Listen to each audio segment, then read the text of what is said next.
Hello friends, welcome to TNT Skill Center. Today we will play a chapter of 10th class, Mahatma Gandhi's autobiography, or known as at the high school. So let's start the play.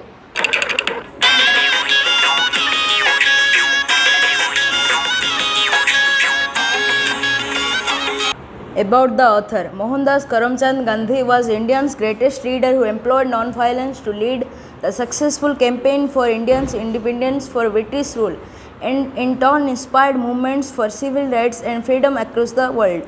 The story of my experiment with truth, Hindi Swaraj or Indian Home Rule are some of the leading books of Mahatma Gandhi.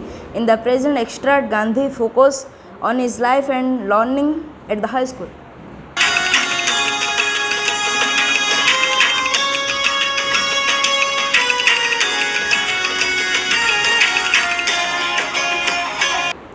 About the topic, Mahatma Gandhi was one of the tallest leaders of the world. He was the greatest of our independence movement. He is popularly called the father of nation.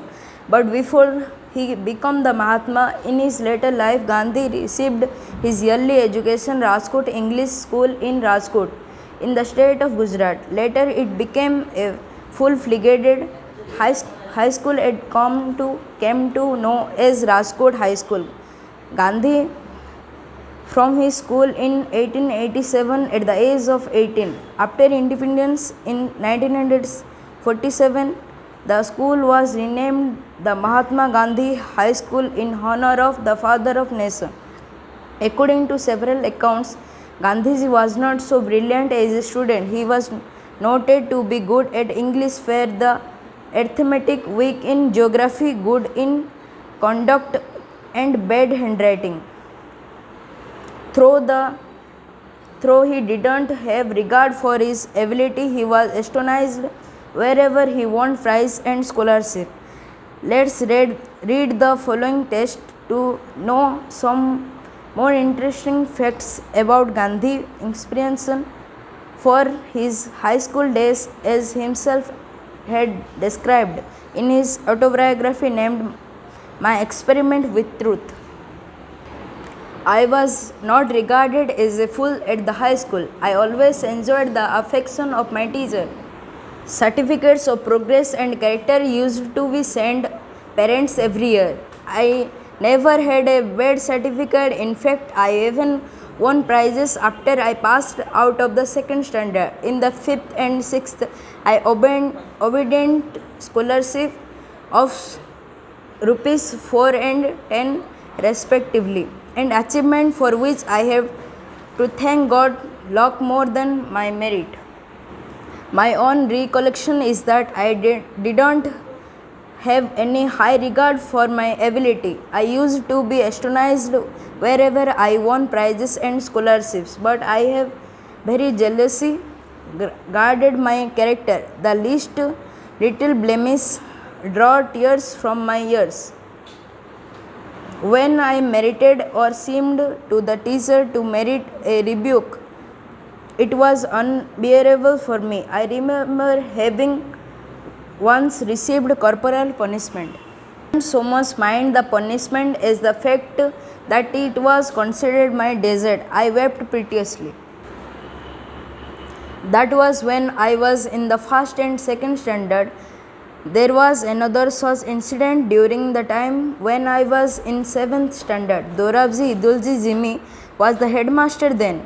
He was popular among the boys as he was disciplinary, a man of method and a good teacher. He made gymnastics and cricket compulsory for the boys of upper standard. I disliked both. I never took part in any exercise, cricket or football. Before they were made compulsory, my shyness was one of the reasons for this aloofness, which I know see wrong. I had then the false notion that gymnastics had nothing to do with education. Today I know the physical training should have much place in the curriculum as mental training. The reason for my dislike was my keen desire to serve as nurse to my father. As soon as the school closed, I would hurry home and begin serving him. compulsory exercise came directly in the way of this service. I requested Mr. Jimmy to exempt me for gymnastics so that I might be free to serve my father, but he wouldn't listen to me. Now it happened that on Saturday, when we had school in the morning, I had to come from home to school for gymnastics at 4 o'clock in the afternoon. I had no watch at the cloud deceived me. Before I reached the school, the boys had all left. The next day, Mr. Jimmy examined the roll, found me marked absent. Being asked for the reason of absence, I told him what had happened. He refused to believe me and ordered me to pay a fine of 1 or 2 annas. I was convicted of lying that deeply pained me. How was I to prove my innocence? There was no way. I cried in deep anguish. I was that a man of truth must also be a man of care. This was the first time and last instance of my carelessness in school. I had faint recollection that I finally succeeded in getting the fine remitted. The exemption from exercise was of course evident, as my father wrote himself to the headmaster saying that he wanted me at home after school. But though I was none the worse for having neglected exercise, I am still paying the penalty of another neglect. I don't know whence I got the notion that good handwriting was not necessary part of education, but I retained it until I went to England, when later especially in South Africa. I saw the beautiful handwriting of lawyers and young men born and educated in South Africa.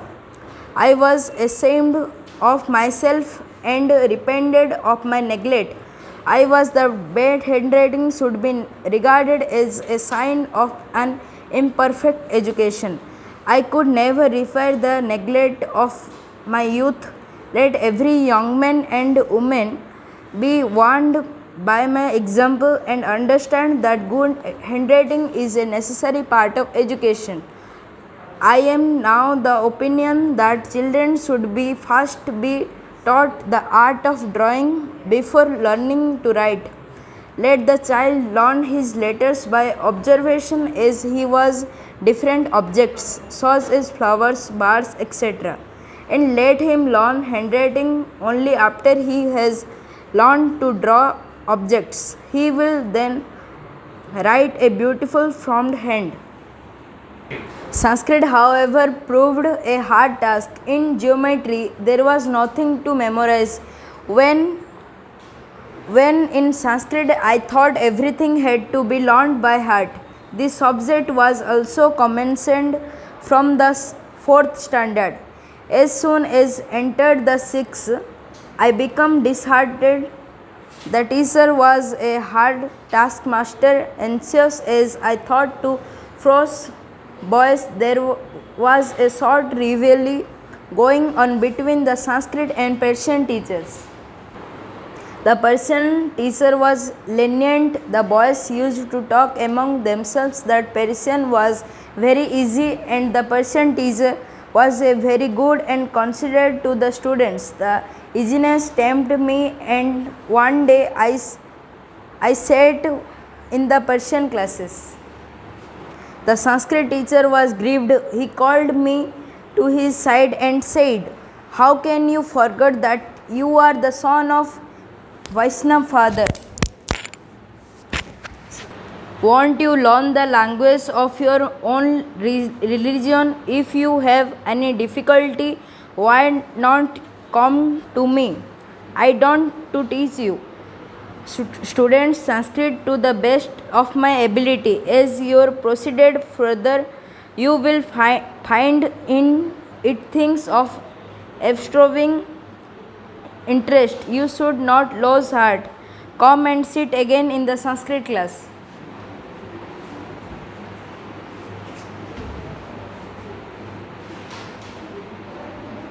This kindness put me to shame. I couldn't disregard my teacher's affection.